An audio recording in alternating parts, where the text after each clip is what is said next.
কি ভাবছেন আবার দুপুরের মেনু নিয়ে হাজির হয়েছি? না, আজ দুপুরের মেনু জমে যাওয়ার মতন একটা দারুণ রেসিপি নিয়ে হাজির হয়েছি। নমস্কার, রান্নাবাটি চ্যানেলে আমি অনন্যা। আজ আপনাদের সঙ্গে শেয়ার করব কুমড়ো বাটার রেসিপি। এখানে কুমড়োটাকে ছোট ছোট টুকরো করে অল্প খোসা সমেত কেটে নিয়েছি।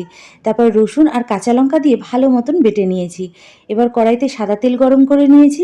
আপনারা চাইলে সর্ষের তেলেও রান্নাটা করতে পারেন। এবার তেলের মধ্যে শুকনো লঙ্কা আর কালো জিরে ফোড়নে দিয়ে দিয়েছি বেটে রাখা কুমড়োটাকে। এবার কুমড়োটাকে দিয়ে ভালো করে নাড়াচাড়া করে নিতে হবে। তারপর দিয়ে দেবো স্বাদ মতো নুন আর সামান্য একটু চিনি। চিনিটা এখানে বুঝে দিতে হবে, যেহেতু কুমড়ো মিষ্টি হয়। এবার সব কিছুকে 7 থেকে 8 মিনিট মিডিয়াম ফ্লেমে ভালো মতন রান্না করে নিতে হবে, যতক্ষণ না কুমড়ো থেকে সম্পূর্ণ জলটা শুকিয়ে যাচ্ছে।